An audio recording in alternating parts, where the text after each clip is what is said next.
Gjykoko ka lënë në fuqi masën e sigurisë arrest në burg për Lulzim Berishën, ish kreun e bandës së Durrësit që u ekstradua 2 ditë më parë nga Spanja në Shqipëri. Gjykata e posaçme në vitin 2020 caktoi ndaj Berishës masën e sigurisë arrest në burg për veprat penale vrasje me paramendim, vrasje në rrethana cilësuese kundër 2 ose më shumë personave, dhe mbajtja pa leje dhe prodhimi i armëve shpërthyese dhe i municionit, të kryera në formën e grupit të strukturuar kriminal.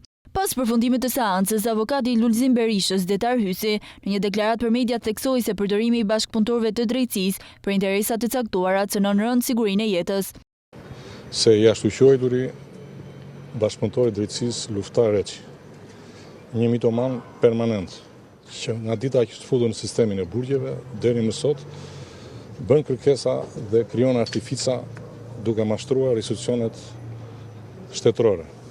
Përfitoj nga rasti, t'i bëj thirrje ndërgjegjes profesionale të prokurorëve të posaçëm, që përdorimi i bashkëpunëtorëve të drejtësisë për interesa të caktuara apo për statistika mediatike cënon rënd sigurinë kombëtare, sigurinë e jetës dhe sigurinë e pronës, si edhe duhet të heqin dorë nga ky standard ekstraligjor.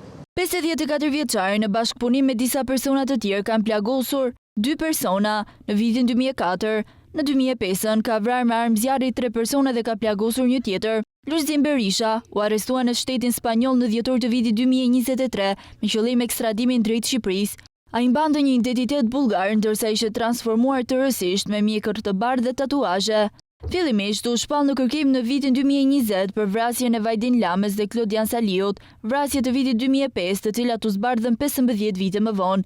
Për vrasjen e Lamës, çështja u pushua për mungesë provash, ndërsa aktualisht ishte në kërkim vetëm për Klodian Saliun, i cili u vra në rrugën Durrës-Maminas, teksa po lëvizte me makinën Mercedes-Benz.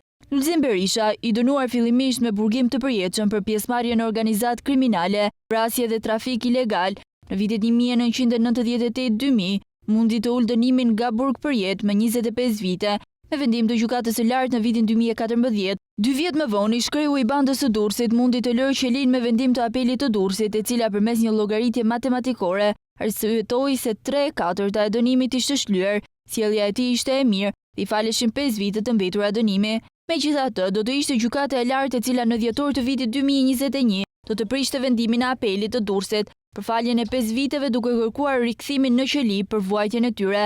Me këtë arsye, prokuria e Durrësit e shpalli në kërkim në janar të vitit 2022 dhe u arrestua në Spanjë në dhjetor të vitit 2023.